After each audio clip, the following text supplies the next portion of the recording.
ari mu bitaro ubwo yahabwaga amahirwe n'Imana yo kubasha wubwe gusaba Imana imbabazi. Reka dutege amatwi twumve mu nkuru dukesha Niyonzima Jean Claude. Reka rero muri kamera muraza kumubona, bihangane kuba dukoresheje wenda ntuzi itari yacu, ariko ni uburyo bwo kugira ngo dukure abantu mu rujijo, kugira ngo bumve ko ubuhamya twatanze, ibyo twavuze ari ukuri, ko Imana yatanze agahenge cyangwa se akanya ko kugira ngo umuvandimwe wacu abashe kwikiranura nayo. Reka rero dutege amatwi twumve mu ijwi ry'umushumba Claude Niyonzima, twumve icyo abivugaho n'icyo Imana yaba yarakoze cyangwa se Kibonke yaba yarakoze ubwe, asaba Imana imbabazi. Reka dutege amatwi twumve mu nkuru ya Niyonzima Jean Claude. Ariko icyo dushima Imana kuri finali yaje gusaba Imana imbabazi ari mu bitaro, ndetse n'abari bamurwaje bamujyanye ku bitaro n'abatanga buhamya babyemeza, babimye ijambo kugira ngo badatanga ubuhamya. Ariko rero twavuga ngo mu by'ukuri Uwiteka amwakire mube kandi agira iherezo ryiza, nk'umuntu upfuye nk'umukiranutsi ku munota wa nyuma, apfuye nka cya gisambo cyabambarwe na Yesu ku musaraba. Yesu yarakibwiye ngo ndakubwiza ukuri yuko iri joro turi bubane muri paradiso y'Imana. Ndabashimiye cyane.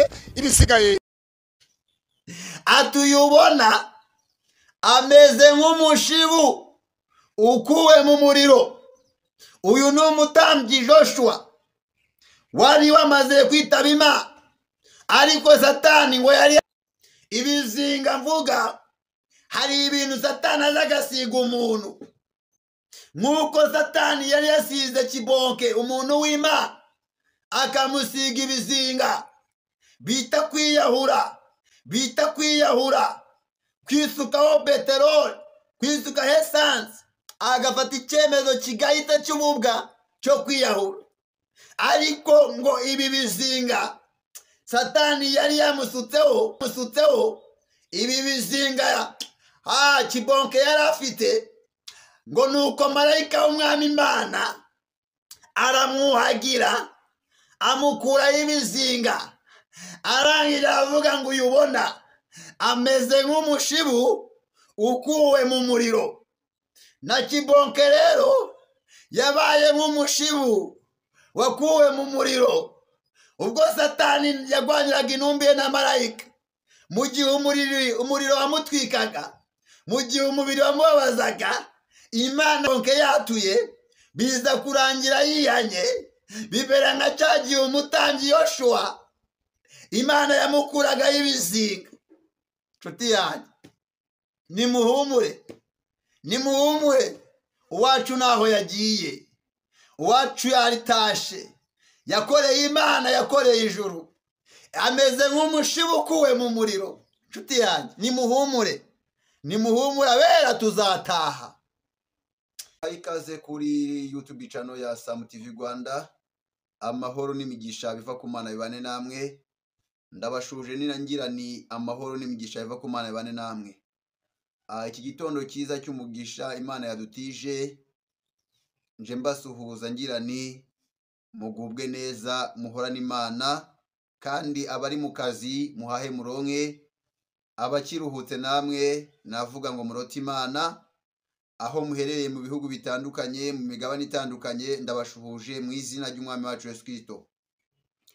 Rero ni ngiye Samuel Abayisenga uje kuganira namwe ku kiganiro tugiye kuganira. Ijambo ryarambwiye ngo muhore mukenyeye, amatabaza yanyu ahore yaka. Muhore mukenyeye kandi amatabaza yanyu ahore yaka. Ati muhore mwiteguye kuko mutazi umunsi cyangwa igihe. Ntago tuzi umunsi cyangwa igihe Imana izazira gutwara itorero. Ntago tuzi umunsi cyangwa igihe Imana izazira gusarura abera bayo cyangwa se kuzamura itorero. Ariko icyo tuzi ni kimwe, nubwo imperuka yatinda, ariko urupfu rwo ntago rutinda. Nkunda kubwira abantu nkababwira ngo imperuka ya mbere ni iy'umuntu ku giti cye. Imperuka ya mbere ni iy'umuntu ku giti cye. Impamvu mbabwira ko imperuka ya mbere y'umuntu ku giti cye, iyo tuvutse ababyeyi bacu n'inshuti n'imiryango n'abandi bantu bamenya ko twavutse. Uvuka uri uruhinja utazi ngo mvutse ute. Utangira kwisobanukirwa iyo utangiye gukura cyangwa kumenya ubwenge. Nk'uko utazi uburyo wavutsemo, icyo uzi ni uko wabibariwe cyangwa wabibwiwe, ariko mbere y'uko uvuka ntiwari uzi kuzavuka.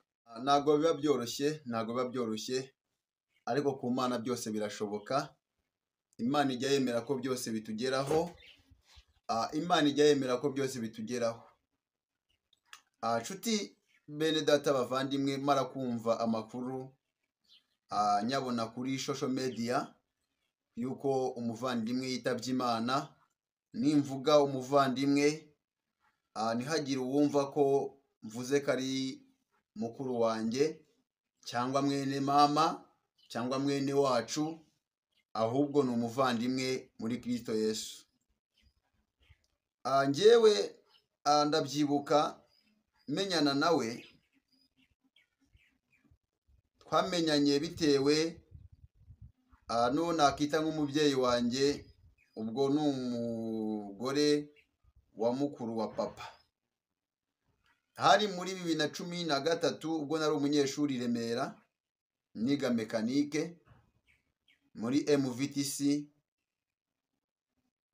Ndangije kwiga ubwo nabaga Kacyiru mu miryango, maba nk'umunyeshuri, ariko umunyeshuri ukunda gusenga, ukunda Imana, ubana n'Imana, usabana n'Imana, ukorera Imana. Icyo gihe ku ishuri banyitaga pasiteri, kandi nanjye numvaga nta pfunwe bintera, kuko wari umurimo w'Imana kandi ni ibintu niyumvagamo, nakundaga ndetse nkanabikora. 2013 ubwo mva kwiga aho ngaho muri mekanike, nyisoza mfite amanota meza. Biba ngombwa ko nkomereza i Kavumu i Nyanza ya Butare kwiga ibijyanye n'ubukanishi bw'imodoka no gutwara ibinyabiziga, shoferi mekanisiye, mu rwego rwa kategori B mu modoka ntoya. 2014 ngezeyo ndiga, nkora umurimo w'Imana, banyitaga naho pasiteri. Abatazi Imana, abadakijijwe, ba bandi nyine tuzi twese, bo bakanyita pasiteri incagwatsi. Kunyita pasiteri incagwatsi babinyitaga kubera ko ku kigo twambaraga uniforme, amasarubeti y'ubururu. Njyewe rero nkambara sarubeti y'icyatsi kubera ko aho nigaga mekanike muri MVTC Remera nabaga nambaye, twambaraga amasarubeti y'icyatsi. Biba ngombwa ko rero naza kugura indi sarubeti kandi hari isarubeti mfite. Njya rero i Kavumu nambaye gutyo, meze uko. I Kavumu nkorayo umurimo w'Imana, mba umuvugabutumwa, mba umwinginzi, amanibature, njya muri korali ya worship. Dukora umurimo w'Imana mu buryo butandukanye kugeza igihe twahawe cyo kwigayo kirangira. Nzana impamyabumenyi nziza cyane ifite amanota meza, umwanya wa 8, amanota yari meza cyane. Ngiye gukora ikizami biza kurangira nagize amahirwe yo gutsinda. Ikizami kirantsinda. Aha i Kavumu twarigaga tugakoreshwa ibizami, tukabikoreshwa mu rwego rw'ikigo, bakaduha amanota y'ikigo ajyanye na paratike, ndetse bakaduha n'amanota ya teori, bakayateranya bigakorwamo seritifika ya shoferi mekanisiye iriho amanota yo gutwara, ikabaho n'amanota y'ubukanishi. Ibyo byose rero byakozwe nk'uko bisanzwe bikurikije amategeko. Biza kurangira rero mbonye impamyabumenyi ijyanye n'ibyo nize. Nyuma rero badutegura nk'abantu bazajya gukora ikizami cya polisi. Ikizami njya kugikora n'abandi banyeshuri twari kumwe. Umunsi wa mbere biramira, wari umunsi w'ikona. Umunsi wa kabiri nabwo biza kumira, wari umunsi wa parikingi. ni nabwo bwa mbere namenye uwo bita Bakame k'uwo munsi wari umunyezamu wa Rayon Sport. Icyo gihe byari bikomeye ariko arahaba, ubwo umwe mu bakoreshaga ibizami yari agiye kundenganya ariko Bakame aravuga ati nturenganye uwo munyeshuri. Birangira icyo kizami nyitsinze kijyanye na parikingi. Bigeze muri demarage aho sinaharenze kubw'impamvu runaka nashatse kuvuga, ubwo mba ndatsinzwe. Icyo gihe hanabaye ibintu bisa nk'akavuyo, ati pasiteri aratsinzwe kuko nari mfite igikundiro mu kigo cya Kavumu, nari nkunzwe cyane, abarimu bankunda, abanyeshuri bankunda, nkora umurimo w'Imana nk'uko Imana yampamagariye kuwukora. Icyo gihe ndataha. Mu gutaha natashye nihebye cyane, navuye i Nyanza ya Butare navuga, ngera mu mujyi wa Kigali navuga, kubera umubabaro n'agahinda nari mfite wo kuba ngiye ku ishuri narashoye amafaranga 300,000 kuko twarihaga 270. Noneho ayo yose yari amafaranga najyanye nka Minervari, ukuye handi nagiye nkoresha mu icyo gihe. Icyo gihe rero ntago naje kugira amahirwe yo gutsinda, ubwo naratsinzwe. Maze gutsindwa nerekeza mu mujyi wa Kigali nkaho nabaga n'ubundi nibisanzwe. Ndahagera mu mujyi wa Kigali, maze kuhagera nabaga muri famiye. Icyo gihe ndabyibuka, nibwo byabaye ngombwa ko ngaruka mu cyaro cyangwa se mu rugo. Ndaza mamara igihe gito, maze kuhamara igihe gito ndapurayinga muri NPD hariya mu bijyanye no gukora imihanda. Hariya bakoraga aya mapoto yo mu muhanda, ibisabwa ndabijyana, bamama akazi sinabashije kugakomeza kubera ko aho nabaga mu muryango Kacyiru bansabye kujya kubi Gasanze, hari mu ishyamba. Icyo gihe Gasanze habaga abantu bake cyane, hari ahantu hatari aho kwifuzwa kuba, mu nzu ya mukuru wanjye. Ubwo mu nzu ya mukuru wanjye nagombaga kujya kubayo, niko bari bansabye, ariko sinajyayo ku mpamvu z'uko hari kure cyane. Icyo gihe byabaye ngombwa ko rero nakomeza kuba mu muryango. Noneho barambwira ngo nahe. Ayo ni amashida umuntu yagiye ahura nayo, ni ibintu umuntu yagiye anyuramo, dore ko nakundaga gusenga no gukora umurimo w'Imana, ahanini bigasa nk'ibibangamira abo tubana. Icyo gihe rero ndaca muri make, nibwo naje kujya ahantu bita Karuruma. Ariko mbere yuko njya Karuruma Igihogwe, ako kazi ka NP nabaye nkahagaritse. Icyo gihe twakoraga hariya Niboye Kicukiro, nkahagarika kari akazi kari kuzajya kamemba neza. Ndabyibuka icyo gihe hari n'uwo bita Kalisa w'umukanishi, kuko nari narakoze stage kuri boîte za vitesi, ashaka ko dukorana ariko mburahomba kuko mu miryango bari batakishaka ko maba, kuko amashuri yararangiye, amasomo yararangiye, bambwira ngo nintahe. Birangira rero niyo stage nari gukora ya mekanike, kuko nizi bijyanye na boîte de vitesse cyane cyane, nibyo niyaminiyagamo, ni nabyo nakozemo stage. Birangira Kalisa tudakoranye kubwo kuburaho kuba n'uburyo bwo kubaho. Icyo gihe ndabyibuka, nibwo naje guhamagara umuntu umwe twasenganaga, yari atuye hariya Igihogwe mvuga ni muri za Karuruma. Hari ahantu hameze nabi icyo gihe, aribwo batangiye kuhubaka aya mazu agezweho. Batangiye kuhubaka aya mazu agezweho, nibwo nagiyeyo ndavuga njye kubayo. Ariko mbere yuko mbayo, nabanje kudepoza muri kampani ya sekirite yitwaga RGL. Ndadepoza, banyemerera kuzaza gukora ikosi. Ubwo nibwo nasabye imiryango kuyibamo kugira ngo nkore ikosi, kuko bari batuye munsi y'aho nakoraga ikosi, barabyanga. Bamaze kubyanga rero najyaga mva ahantu bita Igihogwe nkaza gukora ikosi Kacyiru Minagiri, ari naho hari imiryango yanjye. Icyo gihe bari banze ko maba ku mpamvu zabo bwite, zitaraba ngombwa ko mvugira kuri kamera cyangwa se mvuga, kuko igihe cyo kwiga cyararangiye kandi amasezerano twari dufite yari ayo kwiga. Ubwo nkajya mva ahantu bita Igihogwe, hari akaruruma bajyaga bavuga ko bahategera saa 9 z'ijoro, nkabyuka ndi kuri Mucaka nza gukora ikosi. Ku bw'amahirwe ikosi ndarirangiza, nza guhabwa akazi. Baba kubaka aya mazu ya Gacuriro, murayabona hano Gacuriro mubona muri Vision City, nibwo bari kuhubaka. Kampani yacu niyo yari ishinzwe kuharinda. Aho niho hantu natangiriye akazi bwa mbere.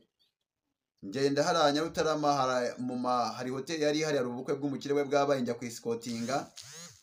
Ubwo nangira akazi gutyo, nibwo bahise banyimurira ahantu bita Kimihurura. Banyimurira Kimihurura hari mu Myembe, hari umumama wahabaga, ndanamushuhuje Mukabushayija, umubyeyi wahabaga. Ndagenda bampangayo mu rwego rwa sekirite, ndahakorera. Uko makorera niko nshakisha amafaranga amanywa nijoro kugira ngo nongere muri bizami by'imodoka. Ibizami naje kubikora ndaca muri make, nabwo bikansinda ngera igihe mvuga ngo gusenga biramagira. Nageze igihe mvuga ngo gusenga biramagira. Igituma ntsindwa kubera ko nasenze. Impamvu ntsindwa kubera ko nasenze. Gusenga biramagira. Najya kubwiriza bambaye agatuti nkabwiriza ko icyo gihe nari mfite kubwiriza ku bitangaza cyangwa ku mirimo y'Imana. Najya kubwiriza nkavuga ngo Imana ishoboye byose, ariko kuma perime byarayinaniye. Ibyo nkabivugira mu mutima ndimo nigisha mbwiriza. Ibyo rero biba ngombwa ko bibabaza Imana. Nanjye ubwanjye iki gihe ndimo byarambabaje, kuko iyo nisubiyeho mwisubiramo nkatekereza ibyo nanyuzemo, usanga byari bibabaje. Nicyo gihe rero naje gusa nk'umuntu. Ubwo hari muri 2015 ucitse intege, utenebukiwe mu bijyanye no gukorera Imana. Ndangije ndavuga, ubwo nemaze gukora inshuro enye habura inshuro imwe, ndavuga ngo gusenga biramagira. Yari inshuro ya gatatu. Inshuro ya kane ndavuga gusenga biramagira, nziye kuzashaka uburyo ki twabigenza. Biramagira sinzongera kugenda nasenze. Uwo munsi nagiye nasenze, ntabwo nigeze nsenga kuko nari namaze gufata gusenga ko bimagira.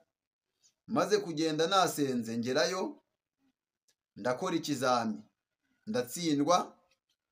Maze gutsindwa, nyuma yaho nibwo nateguye kuzatanga ruswa, panga n'abandi bantu uburyo tuzabigenza, kuko urumva nari maze kumenyekana, yaba New Vision, yaba kwa Gaston, Etoile Gaston, yaba muri New Vision Driving School hari i Remera, ndetse na hariya ku Kinamba habaga naho agashuri kayoborwaga n'ubwo bitaga Wiri. Aho hose nari maze kumenyekana. Nshaka rero uburyo ki nazabigenza. Ndavuga ati ndaza kugura circulation, ariko icyo gihe nakoreye i Remera, demarage birangira insinze. Umugambi nk'uwo nguwo mubisha uburizwamo. Maze kuburizwamo, uwo niwo munsi wa nyuma, wa mbere na nyuma w'ikizami nakoze, kubwo kuvuga ngo gusenga biramagira, ngo sinzongera kujya gukora ikizami nasenze. Uwo munsi ni nabwo mperuka gukora kuri vola y'imodoka. Byaje kuba ngombwa ko rero njya mu kazi, nk'uko nari nsanzwe nshinzwe umutekano. Banyimurira ahantu bita Musha Intunga. Inshingano zimwe baranazongera, ndakora. Nta nzu nishyuraga naki, ariko mbura umwanya wo kujya gukora ibizami. Maze kubura umwanya wo kujya gukora ibizami, nibwo natekereje kuvuga ngo ese ahantu nzahavute nsubire gukora ibizami ko provisoire yindi mfite nayo igiye kurangira. Maze gutekereza ko provisoire yindi igiye kurangira, iyo minsi nari muri ba basekirite cyangwa ba basekirite bakanira cyane bitaga ngo abarokore n'abagome, aho kuma ruswa bitari byemewe, aho gutuma abaturage bacukura amabuye bitari byemewe, nkora inshingano zanjye nk'uko bikwiye.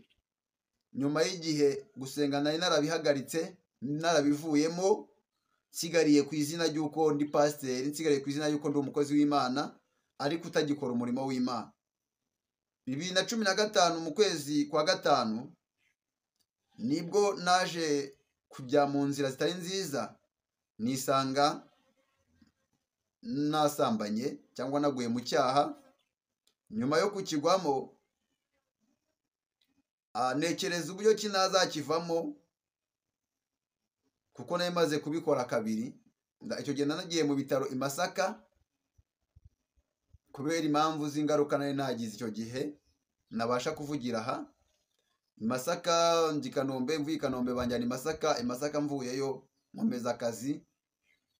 Ndabyibuka umuntu umwe murokore wanyakiye arambwiye ati ibintu wakoze wiyangije kuko wari imanzi none uriyangije. Ibi bintu byo gusambana umuntu wabigiyemo napfa kubivamo. Nibwo nashatse uburyo rero nava za Rwamagana, mwihangane, shaka uburyo nava za Rwamagana.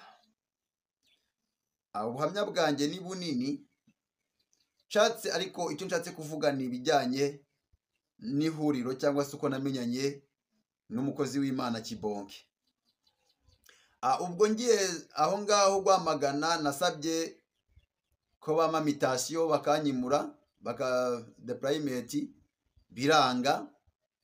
Uwanyoboraga afande wanjye, nagiraga abafande babiri, hari uwari udushinzwe aho ngaho, hari n'undi none wari ushinzwe Mushananunga na Duha. Uko muhaye urwandiko yarujyana narugeze ku biro. Nyuma y'igihe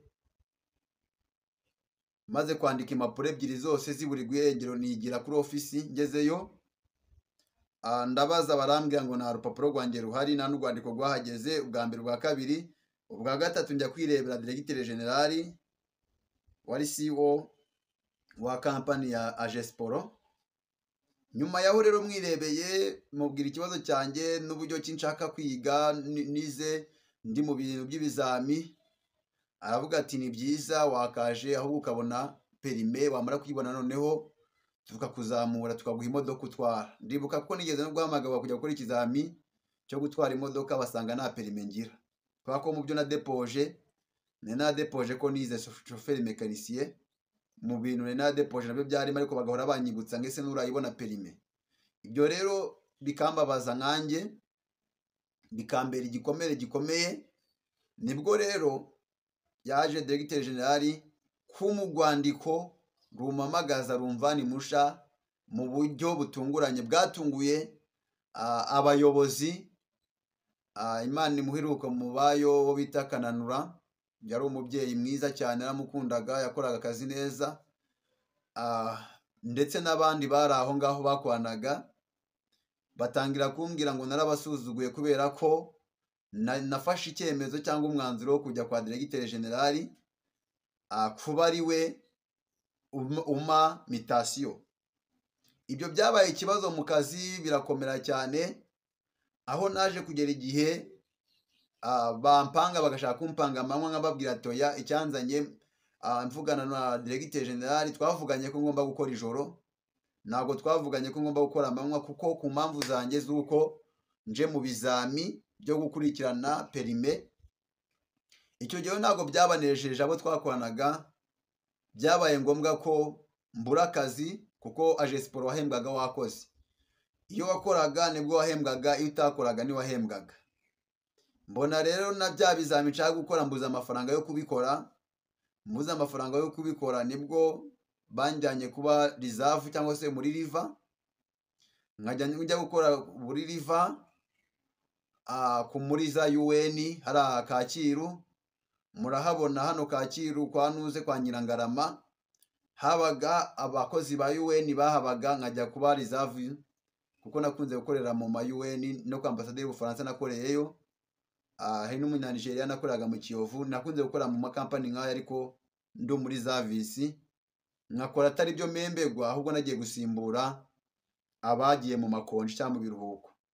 Nibwo rero baje kunjyana ahantu bita mu gitondo, bavuga ati hari ahantu hagize ikibazo, habuze umuntu uhakora hariya Petelecom, hahoze ari Petelecom, murahabona mu Kanogo hariya Puwaruru, hari n'ibyuma bisaka byari bigomba kuhashingwa.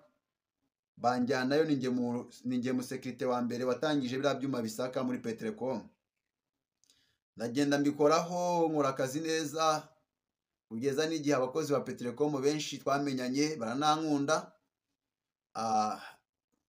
ku buryo nta kibazo nari kubagirana. Ariko bamba umwana mwiza, barankunda, baranyemera, nanjye nkabemera, n'akazi kanjye nkakemera.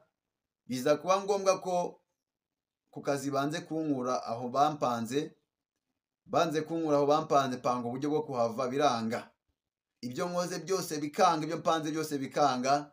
Bakavuga ati gumaho, ni wowe uhashoboye. Uwo bitaga security officer Petelecom nawe akababwira ngo nta wundi dukeneye Samuel, kandi njye ndashaka kugira ngo banjyane ijoro mbone uko nkurikirana ibintu bijyanye n'ibizami bya perimi. Ndavuga muri make, kuko ubu ni igice cya kabiri cy'ubuhamya bwanjye, kuko ubuhamya bwanjye buri mu byiciro bitatu. Sa nk'uwahereye ku gice cya kabiri cy'ubuhamya, kuko aricyo kirimo umukozi w'Imana, umushumba w'Imana Kibonke. Ubwo mageze, urumva ubuzima nanyuzemo, situation nanyuzemo zose murazumva uko zimeze. Mwumvishe igwamagana ibyagiye bimbaho byose. Ubwo nibwo baje kumpanga, nkajya n'ubundi mba reservice. Nimugoroba navuye discipline, bampanga kujya mba reservice. Icyo gihe byabaye ku itegeko ry'umukozi w'Imana. Icyo gihe ari mwarimu muri ADPR hariya nuze CG mu Gikondo, Mariko, anyandikira ko kujya nkora ijoro ku mpamvu z'amaso. Ariko ntabwo nari ndwaye amaso, kwari ukubeshya kugira ngo ndebe ko nabona uburyo nzajya nkora ibizami. Amaze kumpanga, abandi nibamakazi bagapanga, abandi bakandeka. Ubuzima bumbana bubi kandi mfite akazi. Nibwo nyuma baje gusaba kutujyana ahantu bita Petelecom. Baza kunjyana Petelecom n'abandi ba sekirite cyangwa se twakwanaga, bama kubayobora cyangwa kubahagararira muri abo twari turi kumwe aho ngaho. Noneho mu kubahagararira n'iyo zone nari ndimo, nyuma yaho nibwo haje kubaho, ndagenda nsimbagurika, uzakenera ubuhamya bwimbitse azanshake. Nibwo haje kubaho gushaka gukora ibizami, mbona nanzira. Nari maze no kwinjira mu bintu bijyanye n'inkundo. Hari umukobwa nakundagaho ahantu bita mu Bigogwe, iyo ku Gisenyi. Narapanze kuzajya kumusura kugira ngo duhure, byaranze ku mpamvu z'akazi. Twari dufite akazi kenshi cyane aho ngaho, dore ko abo nari nsimbuye baziraga kesi zo kwiba bakafungwa. Banjyanayo nk'umuntu rero ugiye kuhakorera, bambabare narabatengushye nk'umuntu wari wizewe kugira ngo njye kuhakorera icyo cyuho kiveho.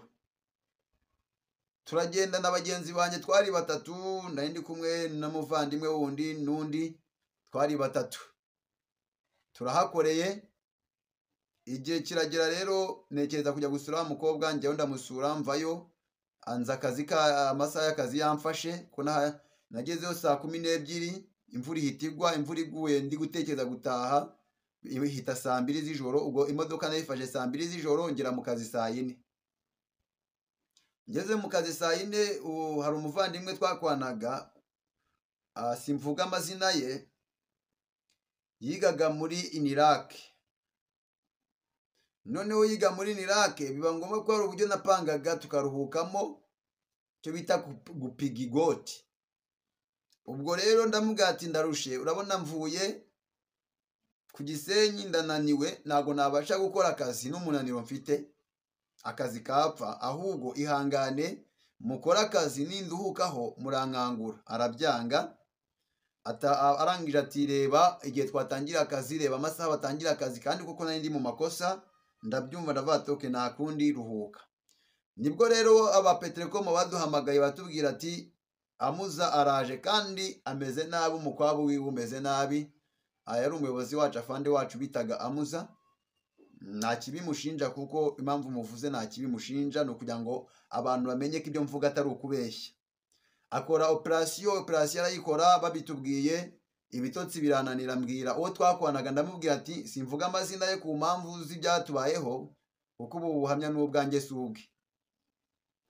Afata telefone, noneho ndamubwira tufate telefone n'icyombo, radio ikira cyombo ugifate, ufate na telefone, noneho wowe naramuka ageze aha uhita unjya bipe, ndahita nkanguka ubunitse nk'umuntu uvuye gupatrolinga hari ahijya. Aferi irabirangiye. Kumbi Amuza nawe yateguye kudufata, amakuru arayafite. Numbaze ngo amakuru yayakuye, ariko amakuru yarayafite. Nibwo yaje rero, ahageze aravuga ngo abuze telefone, asize telefone Petrocom. Ahita abwira uwo twakoranaga ati niza telefone, simvuga amazina ye kubw'umutekano we. Avuze ngo amutize telefone, ahita yifata arayibika. Uburyo bwo kuturabura cyangwa kutubwira babura apfuye. Hakaba hari umwe mu bakoraga ku modoka, abakuruzi, yaraza ahantu turuhukira cyangwa se dupikira igoti. Nibwo yabazanye, babatuguye aho twari turi mu modoka. Bamaze kutugwaho, Amuza tubwira ibyo atubwira, ntago mbisubiramo, ibyo ni iby'akazi, ntago ari ibyo kuvugira aha.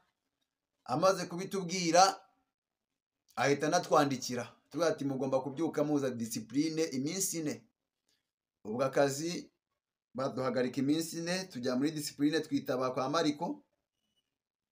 Tumaze kwitabayo, tuhageze ubwo nibwo badukoreye statement. Bamaze kuyikora nibwo iminsi y'ibizamini guhita, ibyo napanze byose biri gupfa. Nibwo twavuyeyo, noneho tukaba twarazaga tukaganirizwa n'abantu batandukanye bashaka kudushora mu ngeso mbi z'ubujura, nkabananira, nkabyanga, tukabyanga. Ariko kuri uwo munsi dusubirayo, umunsi wa mbere wa kabiri, nibwo mugenzi wanjye yambwiye ati yakose ubundi runaka ko twakoranye mu kazi tukabana ndisikoti yiwe, none ahangaha akaba ari nawe watumye nza muri kampani, akaba nkoze ibintu nk'ibi. Icyo gihe yakoraga iwe, amukurayo bamuzana gukoreraho. Hariya mu makampani ya security habaga ahantu wakoreraga, akaba ari ahantu heza. Hari n'ahandi bagupangaga, hari n'igihe bakujugunyaga mu nka kwa Gateriyo mu mafamu kujya kurinda inka. Kuko nanjye nigeze gukorerayo umunsi umwe, ariko ndabyanga, mpita mbananira, sinasubirayo, bampanga ahandi. Ibyo rero biramubabaza, duhuza inama. Nyuma turavuga ati n'ubundi nakurama kudapfa. Icyo gihe nibwo nahise ntekereza, ndavuga ati aya mafaranga niba yaduha, nshobora kugenda nkagura perime. Abapolisi ndabazi, maze kubamenya. Abarimu ndabazi, maze kubamenya. Mfite uburyo nabigenzamo, nkatanga ruswa, noneho nkabona perime. Kandi ikindi nkahita njya no kwirebera sheri wanjye, tugategura mariage, tukabahana, aferi kabirangiye. Uko nuko nabipanze. Noneho nza kwemera gupanga umugambi mubisha utari mwiza wo kuza kwiba ibyo nshinzwe kurinda nge na mugenzi wanjye. Iyo ari propaganda ya 2 muri 3, twagomba kubikora ku buryo uwa gatatu tubimuhisha nabimenye. Nihangane, biratwara iminota myinshi, ariko nicyo gihe kugira ngo mbikore, nicyo gihe kugira ngo ubuhamya mbutange. Naravuze ko nzatanga ubuhamya ari uko mfite kamera, cyangwa natiye kamera, cyangwa nakodesheje kamera, cyangwa ndi kumwe n'umunyamakuru ufite kamera. Ariko kubw'umuvandimwe wavuye mu mubiri, bibaye ngombwa ko mbutangira kuri telefone. Iki ni igice cya kabiri cy'ubuhamya, ko mfite ubuhamya bw'ibice 3. Ndabaha icya kabiri, icya mbere n'icya gatatu sindabivugaho. Igihe nikigera Imana ikanshoboza, nabwo ikanshoboza kubivuga, nzabivuga. Ndavuga igice cya kabiri cy'ubuhamya. Noneho icyo gihe nibwo, kubera kutamenyera kwiba, twaje kunekwa n'umutwe bitaga CID. Ubu ni RIB, twavuga ko ari RIB ubu, icyo gihe yitwaga CID. Baraza baradutata bigiza abakiriya, bapanga ko twabaha imodoka, ndabyanga. Harabaga hari imodoka za V8. Mbibutse ko imodoka ya nyuma nakiriye, kuko bazimaga kuwa gatatu nkazakira nkazirometa kuwa mbere, yari imodoka muzi Miss Rwanda 2016 yagenzemo, niyo modoka ya nyuma nakiriye, yavuye muri Rwanda Motor. Ndangije rero nibwo baje batuganiriza bitubwiraho, kubera kutamenyera kwiba, hari umwe mu waguraga amascrap hirya niwe watubereye umukomisiyoneri, aturangira nabi, aturangira CID. Ubwo bahageze rero icyo bakoze ni iki? Kwari ugutegura uburyo ki turaza kwiba. Icyo twiba bambwira uburyo ki dushobora kwiba moto, moto bita TF. Nta muntu uzamenya ko twayibye, ntawe uzamenya ko twayitwaye. Banyereka uburyo ki byashoboka n'ahantu turayikura, n'uburyo ibintu bishobora kuzamenyekana nyuma y'umwaka tutakihakora. Kubw'ibibazo bya perime mfite, narabyemeye. Avuga ati reba ukuntu mu kazi batugenje, reba ukuntu baducunaguza, reba iki n'ibiki. Biza kurangira uwo mugambi wa Satani nkwemeye. Ariko nubwo byari mu iyo nzira, kwari ukugira ngo Imana nayo ijye kunyigisha. Rero nibwo twabipanze, moto turayiterura, ariko nkabona wa muntu yari umugabo munini kibonke, munini cyane. Uwo nyine navuga wari uri ku CID, ko bari babiri. N'uwo wa gatatu wabarangiye ari we twari tumuzi, kuko yaguraga scrap, ibyuma byakoze iyo hirya. Akaba ari umuntu twaturanye mu myembe nye nawe, akorera munsi yaho nari ntuye. Byari byoroshye rero kuza kunshuka na situation nari ndimo. Icyo gihe nibwo twagize gucya, mbwira wa mugabo, ndamubwira ati iyo modoka ntuyikome, niyo irimo wa muvandimwe, arimo twabimuhishe, kuko ni umunyamurenge, kandi abanyamurenge mu kazi hano ntabwo tubizera, ntabwo babika ibanga, iyo ubimubwiye ahita gutanga. Icyo gihe niyo myumvire twari dufite. Nkabona ukuntu agenda, bati uyu muntu ni umukarani, bamwitaka ari umukarani. Wa mubosi ni wari umukiriye, wowe wundi yari umukarani. Uyu ni umukarani.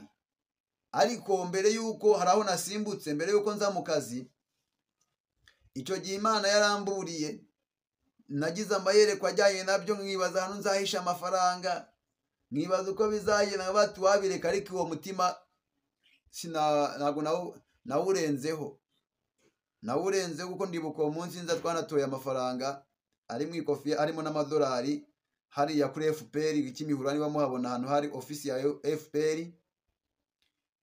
Turangije rero nyatoye, biba ngombwa ko umuntu nyirayo agaruka, ndayamuha nta n'igiceri amaye. Uwo munsi wabaye umunsi wanjye wa nyuma w'akazi. Nibwo rero bamwe bitaga, twavuga ngo ni umukiriya, yanjyanye inyuma. Nshuti yanjye, moto twarayiteruye, zari kuba ebyiri, indi tuyirekeramo, ntitwayiterura, turayizana tuyigezaho, tuyishyira mu mbuga aho ngaho. Tumaze kuyishyira mu mbuga, mbona barashaka ko tuyishyira ahagaragara, nka bwatoya, ahangaha hashobora kuza abadushinzwe moto cyangwa imodoka, ko twagiraga moto yagendagaho ba supervisor, hakajya n'imodoka yazagaho ba inspector. Abo bose rero mvuga ko izo nzego zishobora kutugeraho, mbona bo ntacyo bibabwiye. Nibwo wa mubosi umwe wigiraga bosi yamamagaye, anjye inyuma asenyenye, ngagiye kumbara amafaranga. Nshuti yanjye, kuva uwo munsi nibwo ikintu kijyanye n'amafaranga, irari ryayo ryavuye muri jye mu buzima bwanjye. Nkunda amafaranga, ndanayashaka, ariko ntago amafaranga nyashyiraho umutima ngo ndenze, kuko icyo yankoreye ndakizi. Uwo munsi barayabaze, arayabara, nanjye nangira kwishima, ati amafaranga arabonetse, uperime ngiye guhita nyigura, ibintu bigiye kugenda neza. Na wa mukobwa yaranyeretse imirima ye y'ibirayi n'ibiki, ndende mushake ibintu birangire. Uwo munsi rero nibwo umwe twitaga kariwe mukiriya w'iyo mu majyaruguru, yari yamaze kutwemeza ko umuzigo barahita awujyana Kongo. ibintu bikarangira. Nibwo rero yagize gutya araza, amaze kuza arambariye amafaranga, kumbi ategereje imodoka iza ngo bampakire. Imodoka yaraje, ngiye kubona mbona haje Vigo y'umweru ije, inzugi zose ziraturika. Uburyo bazamutse intwaro urabyumva, nibagenda gusa bari bafite imbunda, bafite pisto, bafite ibyuma, banshyira ku mutwe no ku izosi, nzamuriye ukuboko ngiye gukubita, akaboko bagafatira hejuru, kuko navuga ati ashobora kuba ari abajura, mwene data ni umusirikare, ngiye gukubita imbunda ijyayo nijyayo arayifata, ubundi duhangane n'aba bajura. Nari nzi ko ari abajura, sinzi ko ari inzego z'umutekano, kuko nta hantu na hamwe nari nagahuriye nazo. Uwo mwanya rero nibwo byagenze uko, mwene data ngiye kubona mbona wa wundi witwaga Ibonsa mukubise igipfunsi. Mu kumukubita igipfunsi arazamuka, mbona tuguye imbere. Mpita mbona ko imbaraga nari niringiye nazo zibaye iki? Zibaye ubusa. Kuko numvaga ko ngo ari we niringiye tugiye gukora komba tukarwana. Agafata imwe nkafata indi, afata imbunda imwe mfata indi, ubundi duhangane nabo. Ntabwo byaduhiriye rero. Ako kanya njyewe nyimara gufatwa nahise nibuka Imana. Burya Imana igisigira umuntu akanya ko kwicuza. Iyo wakoreye Imana ukabana n'Imana, igusigira akanya ko kwicuza, ko gutekereza ku makosa yawe. Aha ndashima Imana ko umuvandimwe yamusigiye akanya ko kwicuza nubwo yari yiyahuye. Aha nibwo umutima wanjye wahise urenga ku byambayeho, kuba bamfashe ntabwo nabihaye agaciro, ahubwo natangiye gutekereza ukuntu ngiye gupfa ndimbutse. Nibuka agakiza, ngarukira Imana. Uwo mwanya ndasenga mu mutima bati Mana umbabarire. Ubwo babazaga ibibazo njye nabaye ikiragi, kuko umutima wanjye nari nawujyanye ku Mana kare. Ndi gutekereza ukuntu Imana yambabari, ndi gutekereza ukuntu Imana yakongera ikangarukaho bundi bushya. Ibyaha ndabyihana, n'ibyo nakoze ndihana. Mwene data ukavuga ati uyu niwe wari umuyobozi bakubita, uyu niwe wari umuyobozi bakubita. Mbabwije ukuri, uretse inkoni imwe bankubise ya hano mu ivi, nabwo nayikubiswe kubera iki? Yaranizanize mukubita ipingu gutya, mukubise ipingu ahita nkubita indembo mu kaguru, karajegera. Kamaze kujegera ubwo ndatuza, nkomeza kwisengera Imana. Ubwo ako kanya nari mfite radiyo, mpita nkora sinyari, twaba twaratojwe nyine nk'abantu dukora akazi, twaba twaratojwe uburyo tugomba gutabaza. Nibwo rero kampani yahise ibimenya ya Security Agents Pro, imodoka yabo iraza iritambika, yitambika yari igiye kudutwara badupakiranye na moto. Imaze kuyitambika, uwo mwanya nibwo nge Samweli nagiriwe umugisha wo kutagira ahandi hantu nshobora kugana ngo bajye kumbaza. Bijya bibaho ubu nyine bakakujyana bakakubaza. Rya jambo Imana ivuga ngo nizemera ko igufa ry'umukiranutsi. Icyo gihe Imana yamagazeho, barumvikana nk'abayobozi, nkuramo imyenda y'akazi, mu bikoresho by'akazi ndabitanga. Nsiga mbabwiye ngo ariko mbere yuko mutujyana mubanze mujye gukangura mwene data arinde ikigo cy'abandi hatagira ibindi bintu biza kuhaburira. Icyo gihe rero baradutwaye tugera Brigade Gikondo. Tuhageze baratwakira. Uwo munsi nakiriwe neza, nubwo nari umunyabyaha, ariko abo dusanzemo kuko bari banzi nk'umukozi w'Imana, baranyakira ati karibu umukozi w'Imana. Nari namaze kwihana, n'ibyo iyo wihanye Imana irakugarukira. Nangira gukora umurimo w'Imana wo gusengera abantu no kubasengesha. Ibi mvuga ni ibintu byabaye, ni ibintu bifite ibihamya, ntabwo ari ibintu byo kubeshya. Uwo munsi nibwo izina pasiteri byakuze kuri jye. nkora umurimo w'Imana. N'ubu hari umupasiteri umwe mu bantu twari dufunganye icyo gihe waje kuzakizwa, ubu ni pasiteri. Twahuriye mu mahugurwa ahantu, nagiye nk'umuvugabutumwa, we yagiye nka pasiteri, aransuhuza, murebye ndishima cyane kuko ari umunyago wavuye mu butumwa navugiye muri burigade. Ubwo aho ngaho twahamaze iminsi 5, baratugemura batujyana i Remera nako Kicukiro. Tugeze Kicukiro tuhamara iminsi, kuko byose hamwe byahuye n'iminsi 30, ukwezi. Baradukatira aho tukiri aho ngaho, nibwo nagezemo nsanga umukozi w'Imana pasiteri wari urimo baramurekuye. Burya Imana hari ukuntu ibigenza, umukozi wasohoka undi yinjira. Hari na misiyo y'Imana kugira ngo abantu bakirizwe mu magereza. Nagezemo nkora umurimo w'Imana, ndabyibuka uwo munsi nta gitabo cy'indirimbo cyegeranye na Bibiliya. Ababyibuka mu byibuke, nibwo navuze ngo umuntu urazana Bibiliya nk'igitabo cy'indirimbo ndamusengera atahe. Uwo mwanya ubwo ni ubuhamya. Hari umwe wari umwavoka wari ufunzwe azira guhohotera umwana we. Kumuhohotera mvuga si ukumusambanya, ahubwo kumuhoza ku nkeke, kumukubita ibintu nk'ibyo. Atuma umugore we Bibiliya, ayimutumye turasenga arataha. Abanyururu bari aho cyangwa se abagororwa cyangwa abo turi kumwe aho ngaho baravuga ngo iki si igitangaza kirenze, kuko n'ubundi uyu ni umwavoka na dosiye yari ifite yari iciriritse. Uwa kabiri nibwo yazanye igitabo cy'indirimbo, we yari afite amakesi byibuze aremereye, sinshaka kubivuga. Aho nguwo abanyururu bari aho baravuga ati nataha uyu nguyu pasiteri, noneho turamenya ko uri umukozi w'Imana. Uwo mupasiteri mbabwiye we yaravuze ati ngewe nataha ndakizwa. Icyo gihe byabaye ngo akajya gusomerwa, bamukatira 30 jours, bahita bamumanura Kimironko. Natwe igihe kiragera baramwatira umwaka, baramanura na mugenzi wanjye badukatira umwaka, baratumanura tumusangayo. Ubwo urumva umunsi bamumanuye nawe urabyumva nk'umuntu wahanuye ko umuntu azataha natahe, byari bikomeye.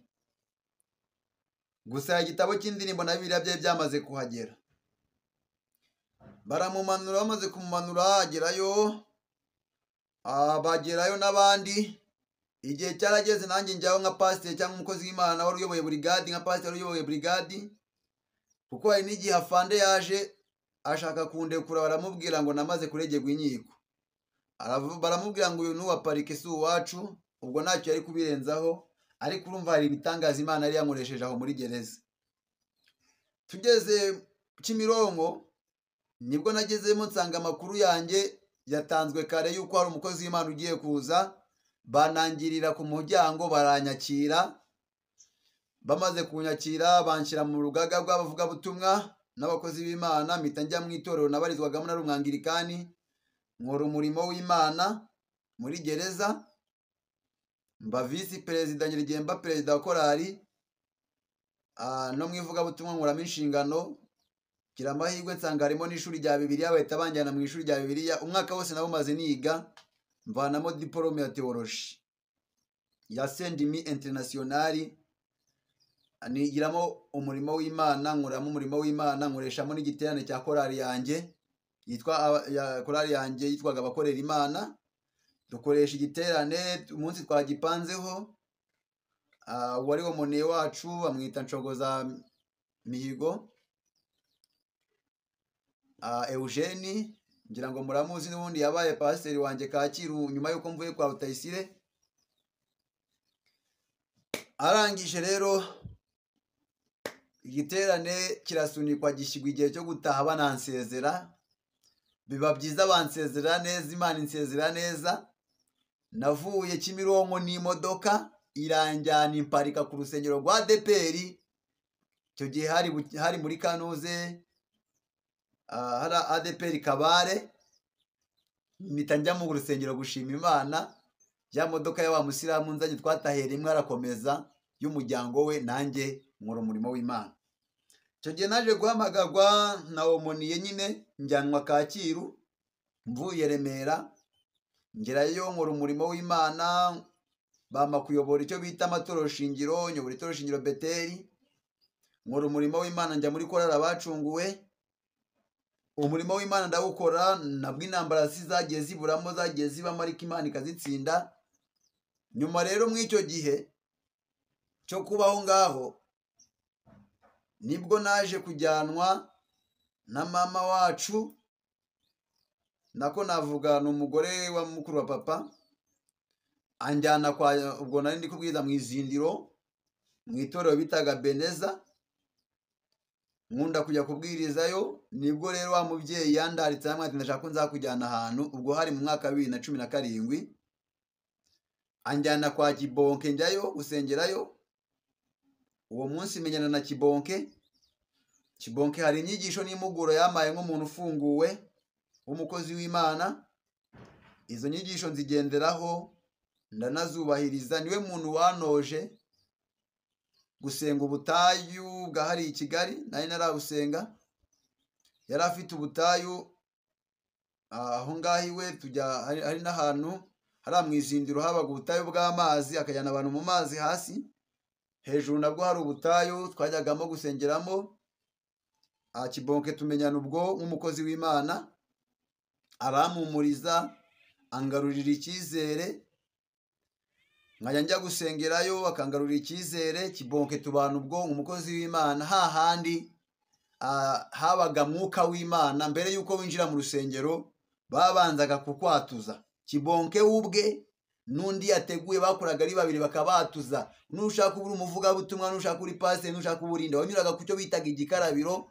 twese tukanyura ku gikarabiro rero Kibonke tumenyana ubwo dusengana ubwo nyine nahasengeraga nk'umukozi w'Imana njya gusengerayo ariko n'ubundi ndi umwangirikani mfite n'inshingano muri angirikani kuko nayoboraga itorero shingiro Beteli na fondateri waryo icyo gihe rero umurimo w'Imana ndawukora uko duhuye na Kibonke akama inama uko nsengeye akama inama ni umuntu nigiragaho byinshi mu bijyanye no kwihangana kuko hari byinshi nanyuzemo nkagira kwihangana ku buryo byagaragariraga n'abantu ubuhamya burahari aho nagiye mba hose nta wundi mbikomoraho rero ni Kibonke ko ndabyibuka simvuga byinshi ndavuga bike kuri we kuko hari byinshi navuga ariko ndanga kugira ibyo navuga nkagira umuntu nakomeretsa icyo nshaka kubabwira ni uko Kibonke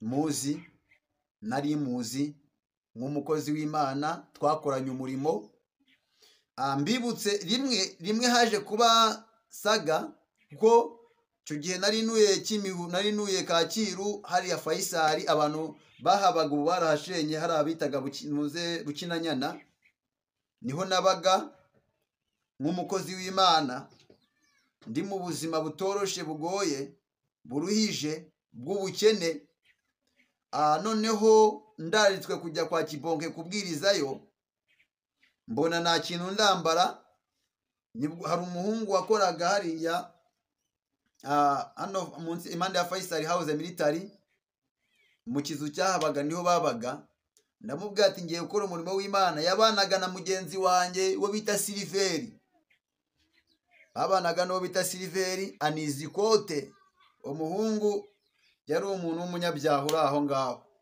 ikote arariniza ndashaka kubabwira ko hari imbaraga zikorera mu myenda hari imbaraga zikorera mu myenda hari imbaraga zikorera mu myenda ujye wirinda kwambara imyenda ubonye yose ujye wirinda kwakira imyenda uhawe yose hari imbaraga zikorera mu myenda iki nicyo nshatse kuvuga abantu bankurikiye aka kanya muzi mu izindiro aho Kibonke yakoreraga aho yasengeraga habayeho umukwabu ngira ngo bamwe uwo mukwabu murawibuka Imana iravuga ngo ije gusaka mu bakozi b'Imana mu bapasiteri uwo munsi nari ndi mu bakozi b'Imana b'aba evangeliste hari ibyo nagiye nsimbuka ni ukugira ngo ngere ku makuru bihuriyemo n'igihe ndi mu bakozi b'Imana b'aba evangeliste icyo gihe nibwo Imana yavuje ngo ize gusaka, bakinga inzugi z'urusengero zose, imiryango yose barayikinga. Abantu mwasengeye kwa Kibonke ni mu byumba muri komanteri mwandike ako kantu kabayeho. Umukwabu warabaye. Hari abapasiteri, hari umupasiteri umwe nibuka simvuga amazina ye, yakoreraga hariya i Kanombe, baramufata mu mukwabu. Imana imushinja iki? Yamushinjaga gukora deliverance, kudelivera abagore umunwa ku munwa, bya bindi muzi namwe narasubiramo. Bamaze kumufata ati pfukama wihane, n'abandi ati pfukama wihane, nanjye bangeraho baramfata ati pfukama wihane. Ndababwira ndihana iki ko ntacyo nishinja? Nanyuze ku gikarabiro, mushumba yanyatuje, ndihana iki? Abamama baranyatatse muvandi, bari mu mwuka, icyo bita mu mwuka. Abo twita abana b'abahanuzi, abana b'abahanuzi babaho, si uko bavangiwe, ahubwo baba babonye igice kimwe, baba babonye akantu gato. Abana b'abahanuzi babaho, si uko baba bavangiwe, ahubwo hari agace gato baba babonye. Babaho abana b'abahanuzi, ariko hari agace gato baba babonye. Uyu munsi ndawibuka, nibwo habaye umukwabu umaze kuba. Imana iravanga igiye gusaka mu bashumba n'abapasiteri n'abavugabutumwa. Icyo gihe mbibutsa abantu mwasengeye kwa Kibonke, basasaga imisari cyangwa se imikeka, bakayuzuza urusengero rwose ku munsi wo gusenga, bagatera intebe z'ibyiciro bibiri. Hari intebe zabaga zitondetse ku murongo gutya ku ruhande rugana ku muryango, izo ntebe zicaragaho abapasiteri n'abavugabutumwa. Hakaba n'indi ntebe yicaragaho umuyobozi wa gahunda na Kibonke cyangwa n'undi mu bishop utumiwe, kuko nigeze guhurirayo na bishop Kavuza Nduru twahuriyeyo. Hari n'undi nawe ntago mwibuka, ariko Kavuza Nduru ndamwibuka ko yanamanuriye, kandi ibintu byiza cyane. Ubwo tuhahuriye nabo babicaje aho, nazo twicaraho. Noneho ubwo uwo si uwo munsi, uwo n'undi munsi, ariko uwo munsi twicaye nk'abakozi b'Imana, nk'abavugabutumwa n'abashumba. Imana iravuga ije gukora umukwabu mu bashumba, ije gukora umukwabu mu bavugabutumwa, ije gukora umukwabu mu bahanuzi. Uwo munsi baravuga ati Kibonke aravuga ati mukinge. Bakinze inzugi my friend. Imana irasaka, bya bindi byo gusaka, apana iby'iki gihe abantu twihaye cyangwa turimo tutazi, tudasobanukiwe neza. Iki gihe habaga icyo bita gusaka, habaga umukwabu kwa Kibonke. Imana yakoraga umukwabu, abantu ikabanyuza mu madirishya, apana bino tujyaho tukavuga bakavanga ihanatoya. Icyo gihe yanyuraga mu madirishya utazi uko agiye. Uwo munsi Imana iravanga irasohora abantu, ngije gusaka. Hapfukamye abapasitoro. Uwo munsi muwibuka abantu bari bahasengeye, ni njyewe wari wambaye agakote k'agasirimu. Imana ikamwafatwa n'abahanuzi, narangiza bambwira ngo pfukame nkanga. Uwo ni njyewe mubona. Ababyibuka bahasengeye icyo gihe. Maze kwanga, nibwo nakomeje gusenga mu mutima, ndavuga ati Mana, aba bantu bakore ku maso barusheho gusobanukirwa. Kibonke yaturutse ku ruhimbi nk'iriya araza, abarambajije ngo iryo kote wambaye warikuye he? Ndamubwira ni umuntu warinije. Arangije abwira ba bahanuzi mu iteraniro, na mama wacu arabyumva, ahari mu Bugesera ndanamushuhuje, mama Mugisha. Ako kanya nibwo Kibonke yavuze ngo iri kote mubona yambaye niryo ririho umwuka w'ubusambanyi, buhehesa, amatabi, ibyo byose. Bya kote nari nambaye nahawe cyangwa natijwe n'umuntu w'umupagani utazi Imana. Uwo munsi icyo nshatse kubivugira ni iki? Nshatse kubereka ko Kibonke yari umukozi w'Imana. Kibonke yakoreye Imana. Ubuhamya mfite, Kibonke nasengeye iwe inshuro zirenze 3, Imana imubwira ko imusezeranije ubugingo. Jewe maze kumenya ko Kibonke yapfuye yiyahuye, nasenze Imana ndira amarira menshi, ndavuga ni gute ibi bintu wakemera ko biba ku muntu nka Kibonke wagukoreye, ku muntu nka Kibonke wamumurije, ku muntu nka Kibonke wandemye umutima ubwo nari mvuye muri gereza. Nzira ibyaha nakoze, ntago narenganye, gusa nyivayo ntago Imana yanyemereye guhita mbwira abantu ko nakoze ibyaha, ariko igihe cyarageze inyemerera kubivuga. Ubu ntago negwa isoni no kuvuga ko nakoze ibyaha, ntago negwa isoni no kuvuga ko nakoze nagambaniye ibyo nshinzwe kurinda, ntago negwa isoni n'ibyo ngibyo, kuko hari aho Imana yankuye, hari n'aho Imana ingejeje, hari aho Imana yamvanye, hari n'aho Imana inshaka. Aho niho hatuma njyewe ninyuka nkahamya isi yose ibyumva, nkavuga iby'ibyaha byanjye, nkavuga iby'amakosa yanjye. Uyu Kibonke rero twasenganye inshuro zirenze 3, 5, 6, 10, Imana imusezeranye ubugingo. Haleluya. Yakoreye Imana mu buryo nje maze kubyumva ngo yiyahuye, numvishe nihebye. Abo twari kumwe, ndi kumwe na papa na mama tubireba, amarira yarashotse agwa hasi. Ubwo turi kumva inkuru njyewe ntago nari nta kundi kuntu ari imeze, ahubwo natekerezaga se Kibonke k'Imana yamusezeranyije ubugingo ndi kumwe nawe inshuro irenze imwe. Ni gute urupfu rwaza gutya ngo rumutware noneho binyuze mu kwiyahura? Uwo mwanya ubutumwa numvise cyangwa se icyo kinyamakuru numvishe, byarangiye numvishe ibinyamakuru 3 byose mbirangiza nyihebye. Ndaryama nihebye ndira, ariko numva umutima uraruhutse, numva hari icyo Imana iri gukora, hari ama operation Imana iri gukora muri jye. Numva ijwi rimpumuriza ati humura. Nibwo mu gitondo navuze ati Pastor Claude ndamuzi, aracukumbura, ntago yabura gukora iki kiganiro. Nahise njya ku Ikaze TV Rwanda nkurikirana ikiganiro Pastor Claude yakoze. Kuba mutarambonye nuko ndi mu ntara, ubu ndi Burasirazuba Kirehe, kandi igihe nk'iki kubona amafaranga biragoye. Ntago nari kubona amatike yo kuza i Kigali, ntago nari kubona amatike, simbesha mvugisha ukuri. N'iki kiganiro murabona ko nabuze amafaranga yakodesha kamera, nkoresha telefone yanjye. Ndavuga ati uko biri kose ndakura abantu mu rujijo, ndemera nange n'ubuhamya bwanjye, ariko abantu mbahumurize, ngira abantu mpumuriza, by'umwihariko abantu twasenganye, abantu banzi, abantu bazi Kibonke, abantu bakoranye umurimo nawe, mbahumurize, mbabwire ko ibyiringiro bihari, kuwacu tuzamubona ubwo Imana izaduha kubasha kugenda natwe tukagera mu gihugu cyasezanijwe. Gusa kwiyahura si byiza, ntihazagira umuntu wiyahura, ntago ari byiza, ingaruka zabyo zirahari, ariko Imana igisigaza akanya gato.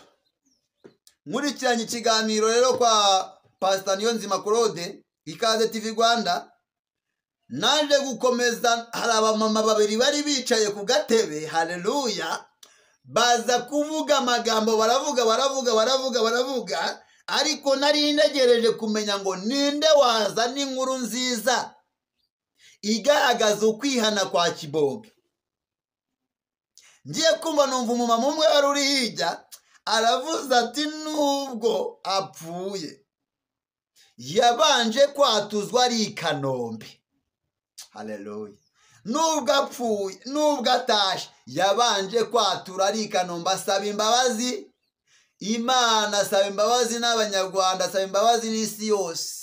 Nahise mvuga ati numva umutima uraruhutse, numva mu mutima wanjye hari ikintu gihindutsemo, numva mu mutima wanjye hajemo umunezero, numva mu mutima wanjye hajemo ibyishimo, numva mu mutima wanjye noneho nangiye gusenga, vuga ati Imana ushimwe ko byibuze wamuhaye agahe gato ko kwikiranura nawe. rero nshuti zanjye nari ndi kubabwira urugendo rwo kumenyana kwanjye na Kibonke. Noneho ubwo aho ngaho iyo kesi yarabaye, Kibonke aravuga ati ni iryo kote ririmo uwo mwanya nahise ngenda nicara mu ntebe zanjye z'icyubahiro, mu ntebe y'icyubahiro nk'umuvugabutumwa. Twari abavugabutumwa barenze 30, sinishyire hejuru singire ute, nari ndi mu bavugabutumwa bato bo hasi, ba bandi bo hasi ariko banyuma na nyuma. Kandi mbibutse ko kwicara aho ngaho ni nabo bahanuzi be bahanyicaje, barazaga akakureba ari mu mwuka akakwicaza aho ukwiye kwicara. Ndicara aho ngaho rero dukora umurimo w'Imana, turasenga Imana ivugana natwe. Ndabyibuka munsi Kibonke yaramanuriye Kavuza Ndura, ibyo sinibuka niba ubwo Kavuza Ndura yarahari, hari n'undi mupasiteri yamanuriye. Imana ivugana nanjye. Kibonke hari ibintu yambwiye ariko sindabivuga kubw'umutekano wanjye n'umutekano w'abandi. Hari ibintu yambwiye ku ruhande rwanjye, ibyo ngibyo byose simbivuga kuko ntabwo nemerewe kubivuga. Yari uburyo bwo kunyaha cyangwa bwo kunyobora, bwo kungira inama yo kumenya uko nitwara cyangwa ngenda cyangwa se uko negereza Imana. Ibyo sindabivuga kuko ndabizi ko hari abashobora kuzumva ubutumwa bikaba ngombwa ko byabakomeretsa, ntabwo ibyo nabivuga. Arangije rero igihe cyaje kugera, uko mbyibuka, Kibonke aza kuzava mu izindiro aho yakoreraga. Numva muhamagaye ndamubaza ati mutumishi, mukozi w'Imana, mushumba, bimeze bite, amakuru y'umurimo? Arambwira ati ubu tuvugana umurimo umeze neza ariko ntabwo nyikorera hahandi, ubu ndi gukorera ahantu bita Nyabisindu. Murabona hariya ku irimbi ry'intwari, abantu muhazi, hariya irimbi ry'Iremera, sinzi niba ari iry'intwari niba ari iki, ariko hari irimbi, niho yakoreraga mu rusengero rwari urw'umugabo cyangwa se umushumba bita Pastor Ntambara Saturday. Aho niho Kibonke yari gukorera. Aragenda akodeshamo, cyokora baje kunaniranwa, Saturday yirukana Kibonke cyangwa se amukuramo ku mpamvu zabo bwite ndashaka kuvugira aha. Gusa amakuru numvishe nuko Kibonke kubera uburyo yakoreragamo Imana, abakristo bose nabo kwa Ntambara bose barivangaga. Icyo ngira ngo mwacyumvishe. Biba ngombwa rero ko tugenda nagiyeyo. Uwo munsi njyayo kwa Ntambara Saturday, nabwo munsi wa mbere nabonye yo bita Nibishaka, uriya bafunze muzi namwe w'umuhanuzi. Niwe munsi wa mbere namubonye nagiye kubwiriza kwa Kibonke. Uwo munsi nagiye ndicara, sinabasha kubwiriza ariko nicara mu myanya y'abavugabutumwa. Nibwo rero nabonye yo bita Nibishaka bwa mbere na mbere, ari muri sonorisation, ku byuma bacuranga, ari hari gukorera. Uwo niwo mwanya Nibishaka yabagamo, yari ari kuri sonorisation bari gucuranga. Uwo niwo munsi wa mbere nabonye yo bita Nibishaka. Umurimo turawukora, ndataha. Urugendo navuga rwanjye na Kibonke narusubikiraho. Impamvu mvuze Nyabisindu n'ahandi hose ni ukugira ngo abantu bamenye ko ibyo ndi kuvuga atari ibintu mpimba cyangwa papira. Uyu mugabo my friend yari umukozi w'Imana kandi ni umuntu utarobanura ku butoni. Abakomeye n'aboroheje yabafataga kimwe, abavuga butumwa bato n'abakuru yabafataga kimwe, abahanuzi bato n'abakuze yabafataga kimwe. Yakoreye Imana amasezerano menshi yayahawe mari. Imana imubwira iby'inzu nari imari, Imana imubwira n'ibindi byo kumenyekana n'ububishopu yabubwiwe mari. Icyo gihe yari ataraba bishop.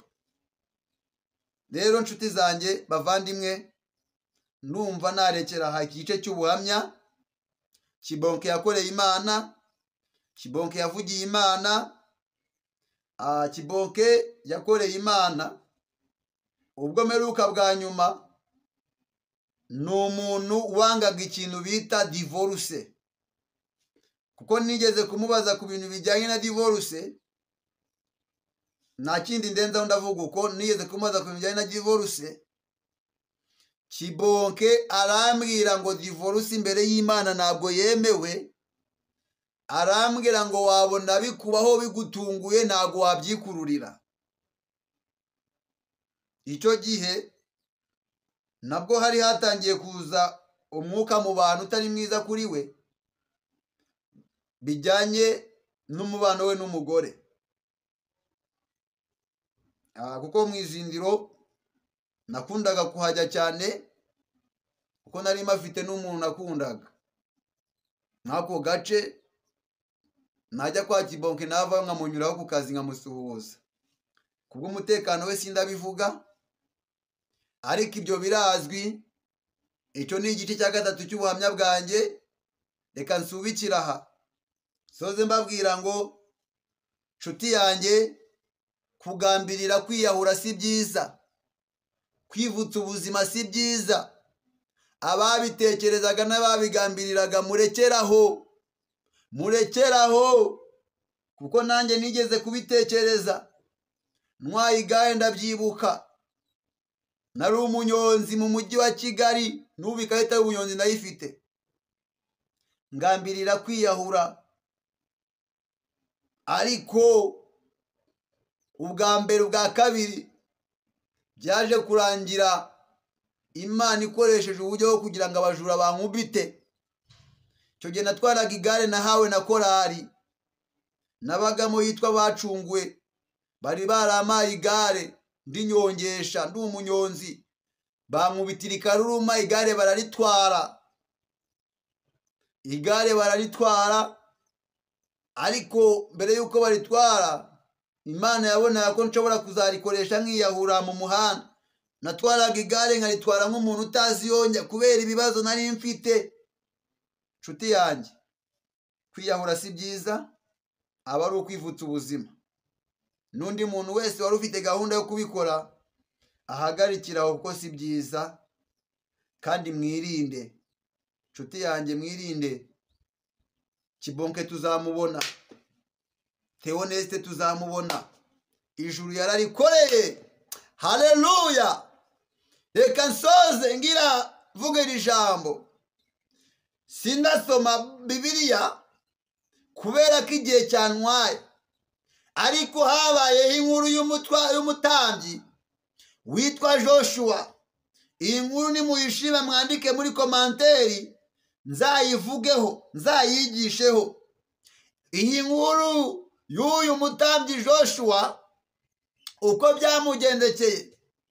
Uyu mutambyi Joshua ngo yarapfuye amaze gupfa, biba ngombwa ko ku ntumbi ye marayika w'Imana na Satani bayigwanira.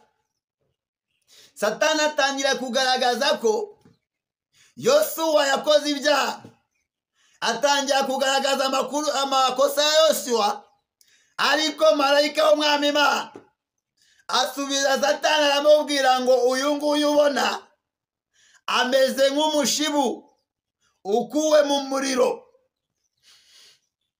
Atuyubona ameze nk'umushibu ukuwe mu muriro. Uyu ni umutambyi Joshua wari wamaze kwitaba Imana, ariko Satani ngo yari yaramusize ibizinga. Ibizinga mvuga, hari ibintu Satani aza agasiga umuntu, nk'uko Satani yari yasize Kibonke umuntu w'Imana akamusiga ibizinga bita kwiyahura, kwisukaho peteroli, kwisuka esanse, agafata icyemezo kigahita cy'ububwa cyo kwiyahura. Ariko ngo ibi bizinga Satani yari yamusutseho, ibi bizinga Kibonke yari afite, ngo nuko marayika w'Umwami Imana aramwuhagira amukuraho ibizinga. Arangira avuga ngo uyubona ameze nk'umushibu ukuwe mu muriro. Na Kibonke rero yabaye nk'umushibu wakuwe mu muriro. Ubwo Satani yagwaniraga intumbi ye na marayika, mu gihe umuriro wamutwikaga, mu gihe umubiri wamubabazaga, Imana yamuhaye agahe ko kwitekerezaho. Imana imuha agahe ko guca bugufi. Imana imuha agahe ko kwigenzura. Biza kurangira mwene data Kibonke yatuye, biza kurangira yihanye, bibera nka cyagiye umutambyi Yoshua Imana yamukuragaho ibizinga. Nshuti yanjye, nimuhumure, nimuhumure, uwacu naho yagiye, uwacu yaritashe, yakoreye Imana, yakoreye ijuru, ameze nk'umushibukuwe mu muriro. Nshuti yanjye, nimuhumure, nimuhumure, abera tuzataha. Ese wowe wumvishe ibi, ufite uwuhe mwanzuro? Ufashe mwanzuro ki? Ni irihe somo wize? Ni irihe somo aka kanya wize? Ese wize irihe somo? Imana itanga agahe gato ko kugira ngo mwene data Kibonke yihane, ace bugufi imbere y'Imana. Aka gahe gatarakabona. Ariko nkubwire nshuti yanjye, amahirwe ye siyo yawe.